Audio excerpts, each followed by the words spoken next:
And we are back with Lisa Lain in the studio. She comes in and just shares this whole segment is just all about Lisa. We need that other side of gardening. So she's a garden extraordinaire and she just brings her insight. So welcome back to the studio, Lisa. Thank you. Good to be here. My holiday buddy. Yeah. It's been good. Just you and me this year. Well, you, me, and your mom. And my sister. And your sisters. It's But a smaller, kids. no kids. First time since we've been married. Well, that first year. Well, first year, yeah. We were married, We were married for 6 months. Yeah. Had our first year solo. Very nice. Remember that? And then we had our kid the next year. So within 12 months, we had our first child, which is great. That's back how we did it back in the 80s. Is that what it was? Oh my gosh. Late 80s. There we go. Yeah, that makes us feel younger. So I'm thinking it's more like this is going back to newlywed, like Christmas. What do you think? Sure. Without kids. But we have I have some big things planned. Well, okay, that's right. So, dogs and grand dogs. We're watching a whole bunch of things. And cats. Yeah. Okay. Still, I'm thinking newlywed. It just sounds good. I'm nervous. I've got some things planned. Worried. Should be fun. No. I'll let you guys know how it all turned out. Garden tips. What do you got for us this week? What's going on? Well, this week I really don't have any tips, but I was thinking it's a good time to think about the past year. Yeah. It's Christmas. Next week is New Year's, and then we're moving on, right? Yeah. To a new year.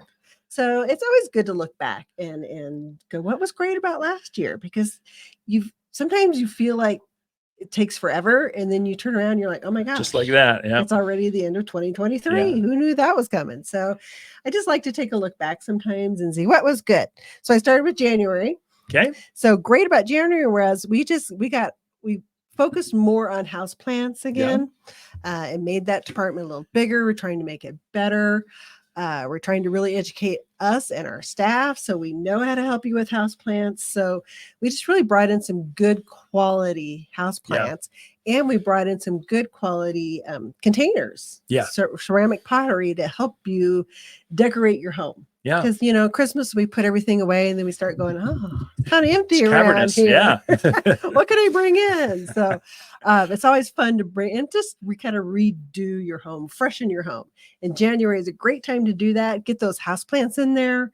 Helps with air quality inside your home to have houseplants in there too, since we're all closed up. So that's what's good about January. Houseplants. Even brought in some exotics. That was kind of fun. It was fun. February. So February, the great thing for us was our grandson, Benicio Vidal, was born. He was born in February. But February is also just that you're just like getting ready for spring. We are. I know some people probably are not, but we're like, oh my gosh, what trucks are coming? What's going to be on those trucks? Oh my gosh, we got to get ready. So February is that just excitement month. And then this past year, it was really even more exciting because Benicio came. Yeah. Grandkids are great. That was number 4. Well, 4. And our 4 kids, we actually want more. So we just hint. I like being grandparents. We do. That's fun. So March we always have our spring open house in March. And this year the weather was beautiful. Yeah, stunning. We had a great spring open house. And you know what I'm very thankful for is our vendors, the people who grow our plants and trees and shrubs and flowers. They're amazing. They really try, and they do bring us very good, high quality product. And that way we can pass that along to our customers. I just replaced a fan on the back greenhouse, the biggest greenhouse that we have here. So we got circulation fans. And so one of them went down, and it's been 13 years since I called the manufacturer of that greenhouse. And Clay, he's still there. Wow. This industry doesn't change. It's always the same. I said, hey, Clay, oh my gosh, I thought I'd get it. You're someone else. I thought you'd retired. Nope. I'm still here. Yeah. So, hey, send me a fan. Within 3 days, had a fan for the greenhouse. Way to go. Great. That's what I love about this. And our growers and our sales reps, they've been there for 20 years because this industry is that kind of industry. It is. It's a very nice industry to be in. So that was March. April was, at the end of April, we got amazing roses in. And our roses this year were spectacular. And we had a lot of new varieties for people because they're always coming up with new things. We had new stuff.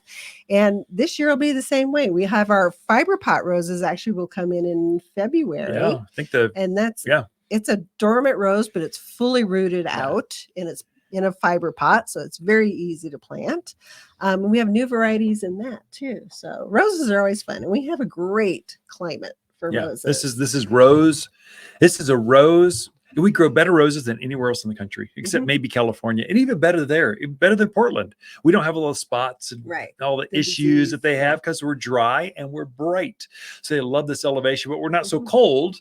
We got to protect them like crazy in the Midwest. We're just easy. So yeah, this is good. A friend of mine, we serve on the Arizona Nursery Association board, Tyler Francis Roses. He actually introduces over 80% of the roses on the planet. He breeds, grafts, creates new colors right there in Casa Grande. Cool. And I get to meet with him once a week or once a month, excuse me. Tyler, you are awesome. And he represents us, at the legislature. He goes, represents the United States in Europe because he's introducing roses there, but he lives right here. He's an Arizonan. Wow. So that's the history Arizona's famous as far as gardening goes, especially roses. That's true. Okay. So I kind of lumped May, June, and July together because it's just so busy here. It's just spring. It's all like one to us because you hit the ground running and you just go. But the thing I love about May, June, and July is just their customers. They come in droves. They're amazing. They're fun. They come to our classes. We do our Saturday classes, and they come wanting to learn. Yeah. They want to know. And some of them are new in the area, but how great is it that they want to learn how to garden, how to take care of their yard, how to be in their communities, and being out there making everything better. So I think just our customers and our staff in those months, we rock and roll, and we just have some really nice people that we hang with. We have generations of customers. So this year will be 62, or is it 63? I have to do the math on that. I think it might be 63 years we've been in business. So we're the second generation. Our daughter, Mackenzie, is the third generation. So we've got 3 generations working here at the Garden Center, and we've got 3 generations of customers that have here. Our oldest will turn 100 this year. So still coming in. Once a gardener, always a gardener. Yeah, you bring an assistant, kind of help them out, but they're still gardening. Yeah. It's amazing. Some of our customers invented, literally created some of the plants and the products that we sell. They live right here because they retired here, but it's just amazing, the stories. So that is the fun piece. Great. We've all been out shopping this week, getting ready for Christmas. And Kinsey and I were in a store, which I won't mention. And one of the employees walked by and she goes, "Why do I work here?" And I went, "Oh." And I'm so thankful I don't have that attitude. And maybe because we just have really great people working with us and for us, and community is amazing. I had a kid. And I won't say where, because the employer would be mad. But basically, when I find a really good employee, I go, "Hey, listen, if ever you're looking for a new move, you seem to have a good spirit. You seem to really like what you're doing. Come talk to me. We have a garden center down here." And so you find really great employees because this is a great place. We're the place where employees put their roots down. So we won't go down that path very far because we're only into spring. That's you true. got 2 minutes left. So August was Dancing for the Stars. Oh my gosh, you're bringing that up. It was great. Yeah, it was fun. You did such a wonderful job raising money for the community. It was fun watching you dance. It was fun watching customers get excited about what you were doing. And it was a lot of work. And I kudos to you because I know it was a lot. Dancing for the Stars is the maiden fundraiser for the Boys and Girls Club of Central of this county. And so I agreed, and they have 10 dancers. And I was one of them, and we won the whole gig. So it was 65,000, 67, 68. I've forgotten already.